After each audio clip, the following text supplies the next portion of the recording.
So, Yusek, confirm lang po namin, does Secretary Frasco still enjoy the trust and confidence of the President? Sa ngayon po? Ngayon po. Opo. Opo.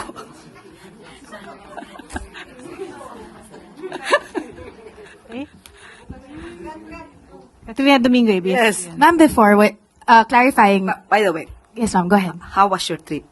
The Hague? Yes. It was very professional. Anyway, Undersecretary.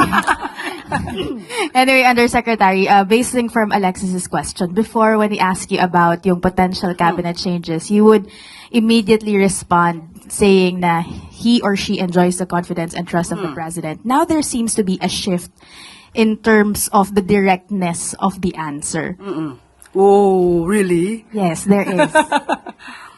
What prompts that indirect answer right now? Why is there a change in terms of the tone and the, as mentioned, directness of your answer? Why is there a seeming hesitance on your part? No, there's none. Even before, I will always say, as of this date o as we speak, walang balasahan. So ngayon tinatanong niyo sa akin kung may balasahan, sa ngayon, wala pa. Bukas, kung may ibibigay sa ating papel, maaari ako mag-anunsyo. Ma'am, pero naka 4-day work week na lang kayo. Yes. So bukas po. Work from home kami.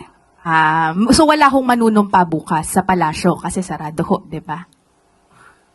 Hindi ko masabi. Hindi ko masabi. Let us just wait. No, Yusek, sorry. Without naming names, can we at least confirm that the tourism portfolio will be led by another person tomorrow? Wala pa nga po ako masabi. Hindi ko po pwedeng maunahan kung ano magiging anunsyo ng Pangulo. So, hintayin na lang po natin. Mamaya, baka meron. Tingnan natin. Hindi ko alam. Hindi ko masabi. Let us see. Okay. Wala nang tanong? Para lagi niyo akong hinahanap. Hinanap niyo ba siya ng ilang araw?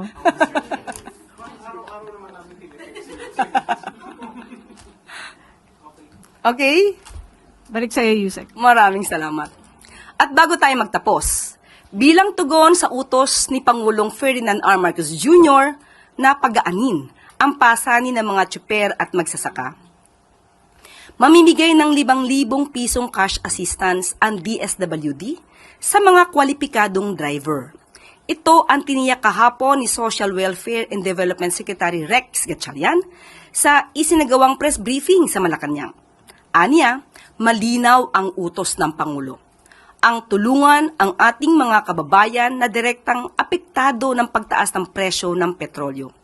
Sa ilalim ng Assistance to Individuals in Crisis Situations o AICS ng DSWD,